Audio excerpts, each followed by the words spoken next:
Казах ти да ме оставиш на мира, мамо. Намали тона на гласа си, Фабрицио. И не знам защо винаги се държиш така с мен. Надигам глас, защото само мърмориш.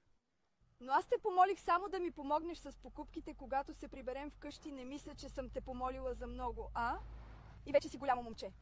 Точно така. Аз съм голям и правя каквото си искам. Знаеш ли колко много ме караш да страдам, когато правиш така? Фабрицио, трябва да станеш отговорен. Казвам ти това за твое добро. Ах, не мога да те понасям повече. Остави ме на мира. Но аз ли те научих да говориш така с хората? Не осъзнаваш ли, че по този начин не ме уважаваш? Престани, не искам да те слушам повече.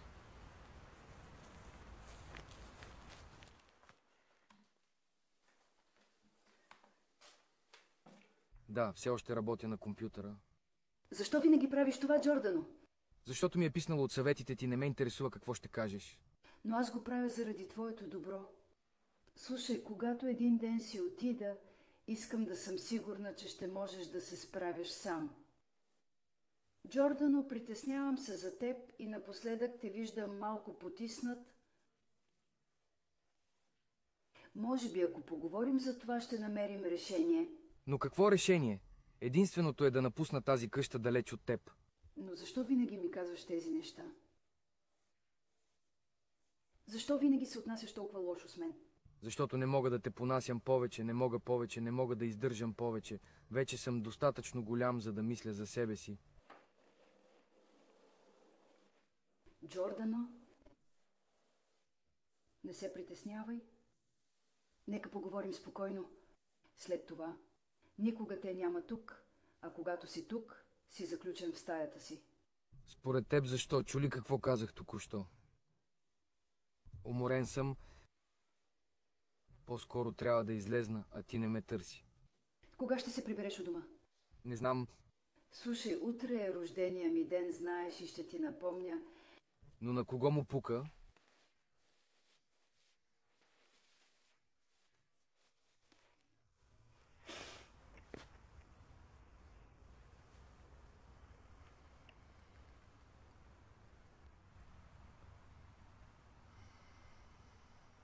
Не бива да говориш така с майка си. Говориш с мен ли? Да, говоря с теб. Аз също винаги се карах с майка си.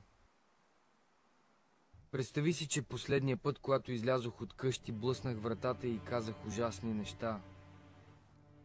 На следващия ден беше рожденият ти ден и аз дори не се появих. Опита се да ми се обади, но аз така и не й отговорих. След една седмица се почувствах виновен.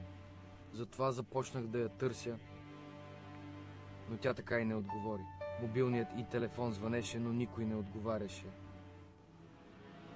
Докато не ми се обадиха по телефона.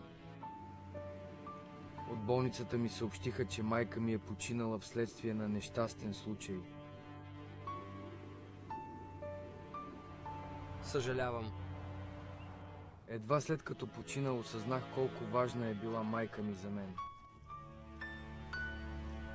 Светът се срути върху мен в един миг. Никога повече нямаше да мога да я видя, да говоря с нея. Или пък да й се извиня. Да й се извиня за всички онези моменти, когато съм се отнасял зле с нея. Че никога не съм я слушал. Да й се извиня, че не съм се обадил дори на рождения й ден. Да й пожелая успех. Тя беше най-важният човек в живота ми. Но разбрах това, когато вече беше твърде късно.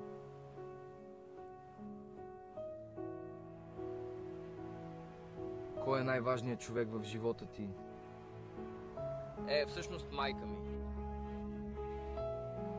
Тогава защо се отнасяш така с нея? Не знам. Тогава не прави същата грешка като мен. Все още имаш време да поправиш нещата. Майчината любов е безусловна. И днес човек трябва да я уважава и обича. Защото в противен случай утре може да е твърде късно. Да, но какво да правя сега? Тя изглежда доста разочарована от мен.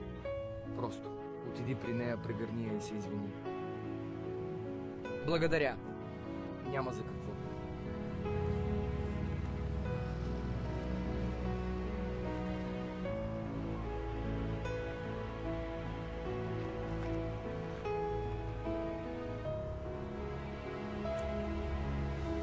Съжалявам, мамо. Обичам те, където и да си.